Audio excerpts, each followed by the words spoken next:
Looks great. Yeah, I mean, it's 16 gigabytes is huge, you know, for memory size. Yeah. So yeah, if you haven't got a PSP already, I think it'd definitely be one to consider. No, They'll both be on sale at the same time, though, won't they? They're not phasing out the 3000. they're not so you phasing can out, still no, buy because that as a cheap people option. still want to use UMDs. Yep. It's pretty bare bones. So no video output, nothing like that. Just a power cable and USB. And that's it. All right. So the next part of the package really is to check out how you get games onto this thing. So we're going to dive onto the PlayStation Network, set this bad boy up, and start downloading some games. So we're into the PSP store now. If you've already got a PSN login ID, you can just use that and sign up as I did. Otherwise, you're going to have to set up an account, which takes, I guess, 10 minutes in my experience. So I'm just going into the latest section on the PSP store.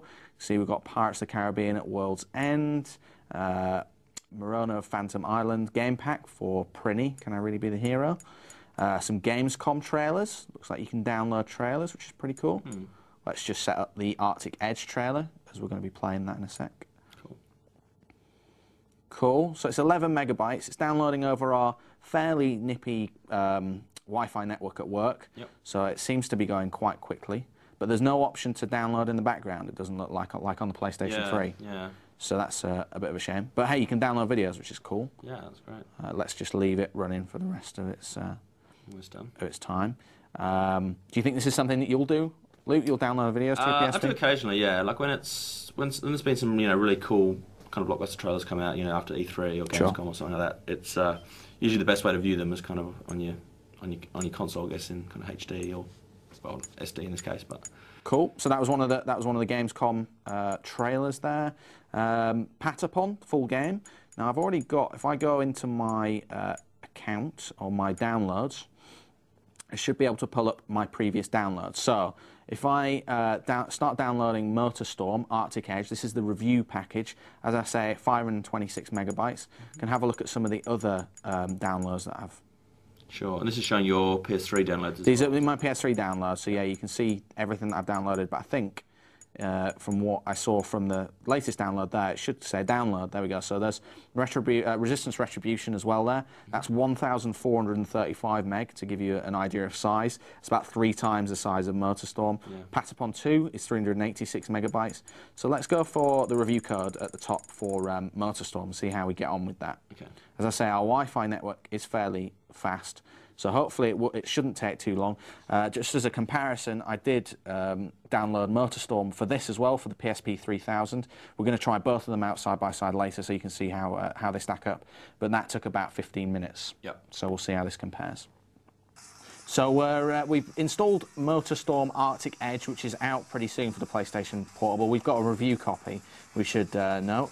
Luke's got it on the PSP 3000. He's setting up a wireless game. I'm going to jump into his game using the PSP Go, and then we're going to stack them up against each other to see how they fare.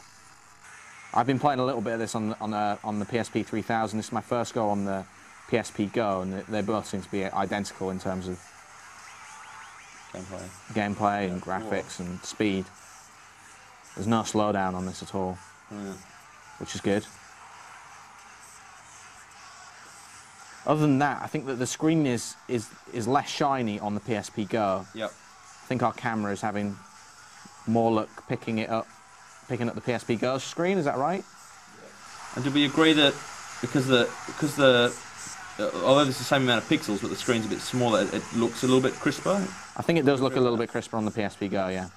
One of the cool features of the PSP Go that we've noticed already is the fact that you can pause games if you want. So you can actually store the state that it was in and go and do something else on your PSP. On the PSP 3000, when you press the PlayStation button, all you can do is quit the game.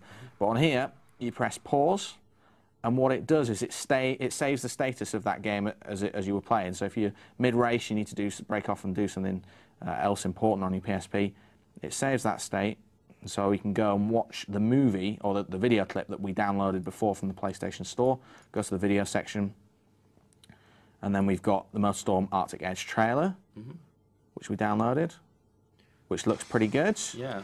So I can skip through that, watch that. Looks good. Then we quit out, and then I go back to my game, go resume game. It takes a few seconds to shut down and reload it again. But hopefully in a minute. There we go. Press X to skip. We're back in it, which is exactly where we were. Right.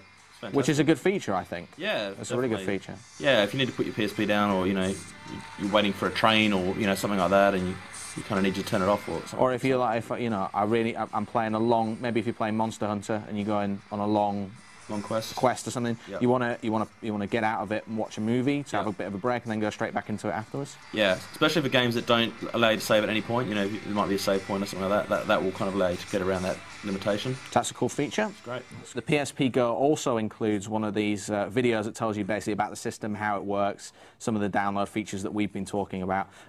Actually, it turns out that the software that you install on your PC, and you can basically drag and drop games that you download from the PlayStation Store through that. You can do it directly through the PSP, or you can go on the PlayStation 3 and do it that way. There's plenty of options. As long as you're kind of, you've got lots of Sony products. If you've got a PlayStation 3, you're laughing. But you don't need a Vaio computer, do you? No, you don't. Any PC. Brilliant. Yeah, I think it's PC only, no Mac.